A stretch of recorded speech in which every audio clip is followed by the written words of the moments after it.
গতিতে ধেয়ে আসছে ঘূর্ণিঝড়। সকাল থেকেই শুরু লাগাতার বৃষ্টি।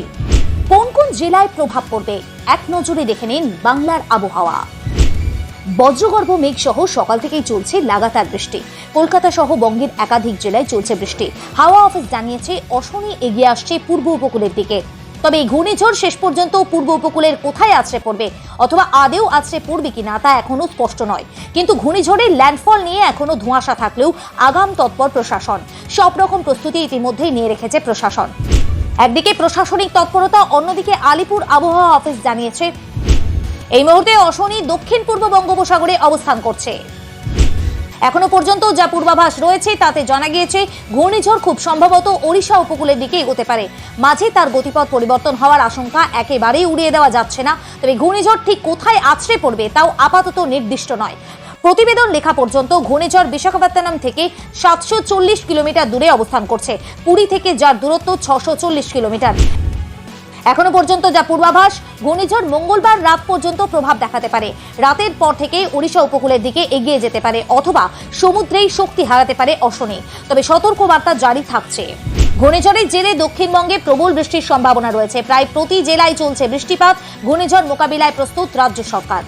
এই ঘূর্ণিঝড়ের প্রভাবে কলকাতা সহ দক্ষিণবঙ্গের জেলাগুলিতে বৃষ্টিপাত হবে এবং পাশাপাশি উপকূলবর্তী এলাকা যেমন পশ্চিম মেদিনীপুর, পূর্ব মেদিনীপুর, উত্তর 24 পরগনা, দক্ষিণ 24 পরগনা এই সমস্ত জেলাগুলিতে আগামী কয়েকদিন বৃষ্টিপাতের সম্ভাবনা রয়েছে। মৎস্যজীবীদের ইতিমধ্যেই সমুদ্রে যেতে নিষেধাজ্ঞা জারি করা হয়েছে। হাওয়া অফিস সূত্রে খবর, অশনির জেরে আজ থেকেই রাজ্যে বিক্ষিপ্ত বৃষ্টিপাত চলছে। বুধ এবং বৃহস্পতিবার উপকূলে ভারী বৃষ্টিপাতের সম্ভাবনা রয়েছে। হাওয়া অফিস জানিয়েছে রবিবার সকাল 5:30 নাগাদ এটি দক্ষিণ পূর্ব বঙ্গোপসাগরে কেন্দ্রীভূত ছিল। নিকোবর দ্বীপপুঞ্জ থেকে প্রায় 450 কিলোমিটার উত্তর পশ্চিম দিকে অবস্থান ছিল। পোর্ট ব্লেয়ার থেকে এটি ছিল 380 কিলোমিটার দূরে, আর বিশাখাপত্তনম থেকে এটির দূরত্ব ছিল 970 কিলোমিটার।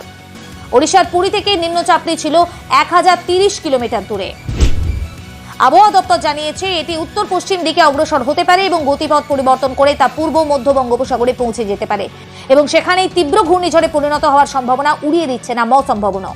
আবহাওয়া দপ্তর জানিয়েছে দ্রুত গতিতে শক্তি সঞ্চয় করে 10ই মে সন্ধ্যায় উত্তর পশ্চিম দিকে অগ্রসর হতে পারে। এটি এগিয়ে আসতে পারে অন্ধ্র এবং ওড়িশা উপকূলের দিকে। যদিও শনিবার হাওয়া অফিস জানিয়েছিল ঘূর্ণিঝড়টি ওড়িশা এবং অন্ধ্র উপকূলে আছড়ে পড়ার আশঙ্কা খুবই কম, তবে এখন গতি পরিবর্তন করতে শুরু করেছে নিম্নচাপটি।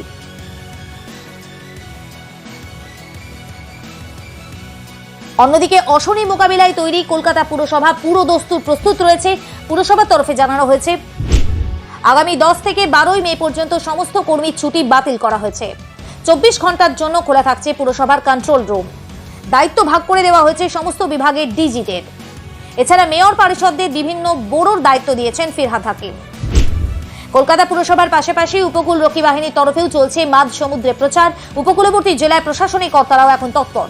আবহাওয়ার পূর্বাভাসে বলা হয়েছে সাধারণভাবে আগামী কয়েকদিন বৃষ্টি এবং বজ্র বিদ্যুৎ সহ বৃষ্টির সম্ভাবনা রয়েছে। সর্বোচ্চ এবং সর্বনিম্ন তাপমাত্রা থাকতে পারে যথাক্রমে 32 এবং 26 ডিগ্রি সেলসিয়াসের কাছাকাছি। ব্যুরো রিপোর্ট, আজ বিকেল।